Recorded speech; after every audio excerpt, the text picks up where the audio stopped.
So I'm nearing the end of this latest doodle diary, and I've had this obsession, this preoccupation, this predilection for beads, or little spheres, balls dropping eggs.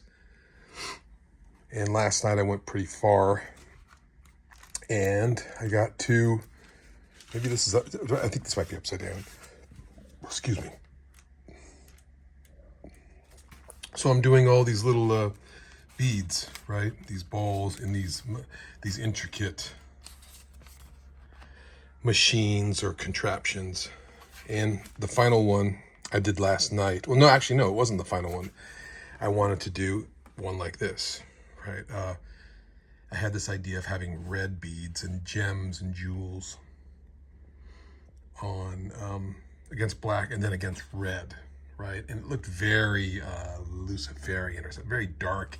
He actually put in an extra lock of hair or wisp of hair because it looked like horns, right?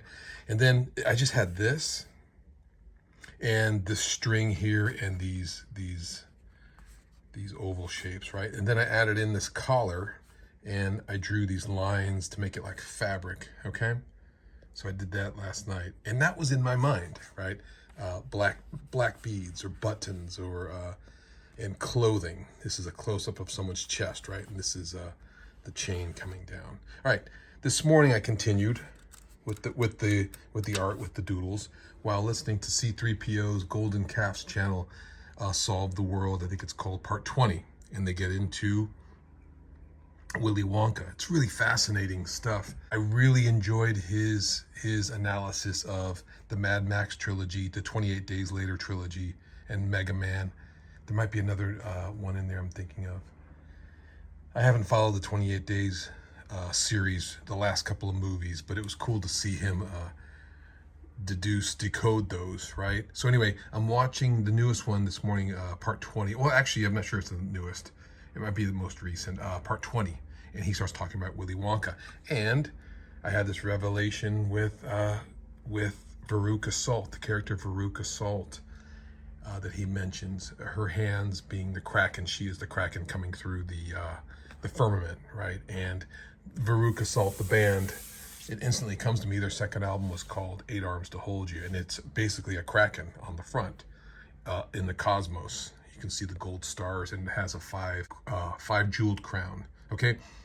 However, Veruca Salt wears a red shirt, and down the front of it are black beads. I kind of pull my videos when I talk about this stuff because I feel like I'm sounding like a fool, and I almost think that people think I'm making it up or being boastful. I am not, and I'm not creating this stuff to get attention. These connections, they happen. And however small or frivolous it may seem, it's happening. And I feel it, you know, and I when I made this, I thought, okay, this is definitely red. Now it's clothing. And these are, I want to do black balls, black pearls, spheres, whatever you want to call them. And this morning I have that revelation with the character of Veruca Salt, and she's got red on with the black buttons.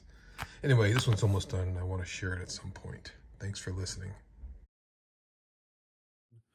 So here's one that's pretty obvious. It looks just like the North Pole map with the concentric circles and the 4 rivers and the central mountain. And also this Veruca Salt character, she's like she's the character who's like most aligned with like the Antichrist spirit. And what she's doing here, even though this is like a sphere, all we're really seeing is the dome part of it.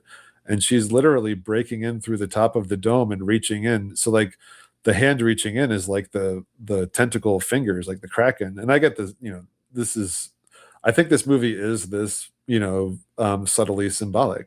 And she's reaching into the world, you know, and eating it basically. And this is what the Kraken is going to do in the plasma apocalypse. It's like in the Matrix movies, like